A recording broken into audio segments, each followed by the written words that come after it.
Hello everyone, तो स्वागत है आपका फिर से एक नई रीडिंग में। मैं हूं अनीमा और आप देख रहे हैं अनीमा टैरो। आज हम एक नया और इंटरेस्टिंग टॉपिक लेकर आए हैं जिसका नाम है urgent messages from your future spouse.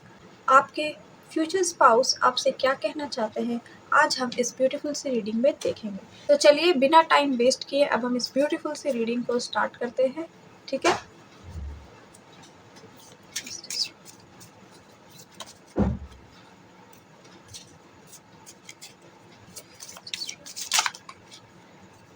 Okay, तो ये कार्ड आना चाहता है।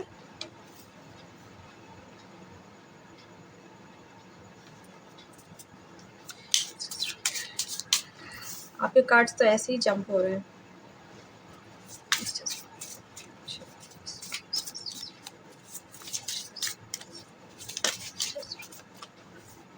ओके,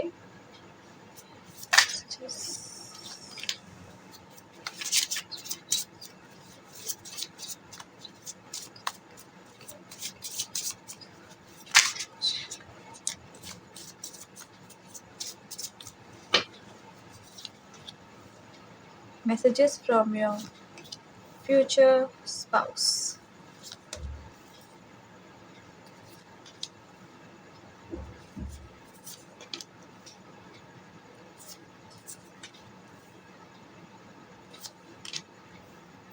सबसे पहले हमने सारे कार्ड्स को निकाल लिया है। ठीक है। आपकी बॉटम ऑफ द डेक आई है 9 ऑफ वॉन्ड्स। सबसे पहले मैं इस कार्ड्स के बारे में बात करना चाहूँगी। बहुत ही ब्यूटीफुल कार्ड्स है, कितने सुंदर ड्राइंग्स बनाए हुए हैं इस पे। ठीक है, बहुत ही डिटेलिंग वर्क किया गया है। ये कार्ड्स अपने आप में ही बहुत सुंदर रीडिंग्स को रिप्रेजेंट करता है। तो चलिए इसी के साथ अब हम रीडिंग को स्टार्ट करते हैं। सबसे पहला कार्ड आया है आपका द जस्टिस। द जस्टिस से पता चल रहा है कि आपके साथ जस्टिस ज़रूर होगा। आप जिस भी पार्टनर को मैनिफेस्ट कर रहे हैं वैसा ही पार्टनर आपके लाइफ में एंटर होने वाला है। ठीक है। आपने डिवाइन से जिस किसी भी पार्टनर को मांगा है, जैसा भी पार्टनर आपके माइंड में फ्रेम कर रहा है, आपको वैसा ही पार्टनर डिवाइन प्रोवाइड करेगा। ठीक है। आपका पार्टनर आपको लेकर बहुत ज़्यादा केयरिंग नेचर में भी रहेगा। मदर ऑफ पेंटिकल से हमें पता चलता है कि उसकी फेमिनिन साइड बहुत ज़्यादा एक्टिव रहने वाली है। ठीक है। 10 ऑफ पेंटिकल से ये पता चल रहा है कि आप दोनों ब्यूटीफुली अपने लाइफ में अलाइंड रहेंगे। आप दोनों के बीच कोई प्रॉब्लम्स नहीं आएंगी। आप लोग की जो भी रिलेशनशिप है उसको आपके फैमिली वाले भी एक्सेप्ट करेंगे। ठीक है। आपको ब्लेसिंग्स भी प्रोवाइड की जाएंगी। आपको आपके मम्मी पापा की फुल ब्लेसिंग्स प्रोवाइड की जाएगी। आपकी शादी जो होगी वो पूरे ब्लेसिंग्स के साथ होगी। यहाँ पे आपको दोनों परिवारों की ब्लेसिंग्स भी प्रोवाइड होगी। नेक्स्ट कार्ड आता है आपका daughter of swords and father of wands. Daughter of swords और फादर ऑफ वॉन्ड्स की बात करें तो आपके बीच के जो रिलेशनशिप है उसमें थोड़ा सा एज डिफरेंस हो सकता है। थोड़ी सी एज डिफरेंस की यहाँ पे मुझे आशंका नज़र आ रही है। चाहे तो लड़की छोटी हो सकती है, चाहे तो किसी केसेस में लड़का भी छोटा हो सकता है लड़की से। ठीक है। थोड़े से आपके डिफरेंसेस बने रहेंगे। थोड़ा सा आपके बीच में एज गैप बना रहेगा और इसकी वजह से आपके विचारों में थोड़े बहुत डिफरेंसेस देखने को मिल सकते हैं। डॉटर ऑफ वॉन्ड्स और दी हैंगमैन। डॉटर ऑफ वॉन्ड्स बात करता है क्रिएटिविटी के बारे में। तो यानी कि जब भी इस रिलेशनशिप में कुछ प्रॉब्लम्स आएगी तो उसे बड़े ही क्रिएटिव तरीके से उसे हील कर दिया जाएगा। ठीक है। बेसिकली अगर इस रिलेशनशिप में प्रॉब्लम आती है तो एक नए नज़रिए के साथ आपको जुड़ना पड़ेगा और अपने रिलेशनशिप को हील करना पड़ेगा। बेसिकली उसमें थोड़ा थोड़ा तड़का लगाने की ज़रूरत है ताकि आपका रिलेशनशिप हेल्दी बना रहे।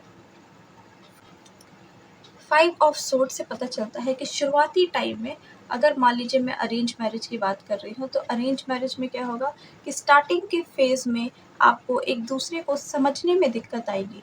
ठीक है। मेल कुछ चाहता होगा, फीमेल कुछ चाहती होगी, लेकिन यहाँ पे अंडरस्टैंडिंग की प्रॉब्लम थोड़ी सी बनी रहेगी। आपको अंडरस्टैंडिंग की प्रॉब्लम सॉल्व करने के लिए एक दूसरे से बात करने की ज़रूरत है।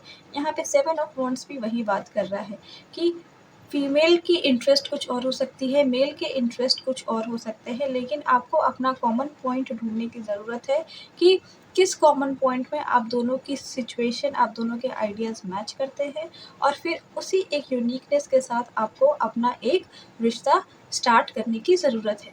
यहाँ पे आपका बॉटम ऑफ द डेक आया है 9 ऑफ वॉन्ड्स, और अगर आप ध्यान से इस कार्ड को देखिए तो यहाँ पे स्टेयर्स शो हो रहे हैं, ठीक है।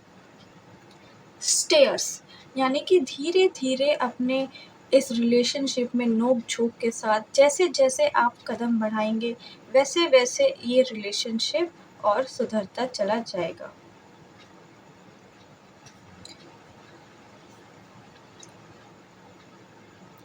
देखिए, जस्ट इसके नीचे कार्ड आया है 4 of wands. 4 of wands stability के बारे में बात करता है। तो ये जो एनर्जी है ये स्टेबल कैसी होगी? थोड़ी थोड़ी अंडरस्टैंडिंग के साथ, ठीक है। फेमिनाइन एनर्जी मैस्कुलिन एनर्जी को समझेगा और मैस्कुलिन एनर्जी फेमिनाइन एनर्जी को समझेगी। आप दोनों को ये समझने की ज़रूरत है कि आप दोनों किस किस क्राइटेरिया में कैसा बिहेव करते हैं, और फिर उसके हिसाब से, उसके अकॉर्डिंग आप लोग को एक्ट करने की ज़रूरत है। और उसके बाद जैसे जैसे आप अपने रिलेशनशिप में आगे बढ़ते जाएंगे, आपको और ज़्यादा स्टेबिलिटी प्रोवाइड की जाएगी, आप एक रिश्ते से मजबूत बनते जाएंगे, आप एक दूसरे को समझ पाएंगे। देखिए, यहाँ पे जस्टिस का कार्ड है ना, और जस्टिस में है कि वन वुल्फ वाइट है और वन क्या है, ब्लैक है। तो यहाँ पे यिन यांग एनर्जी है, यानी दोनों ही पार्टनर्स की अपनी अलग यूनिक एनर्जी है।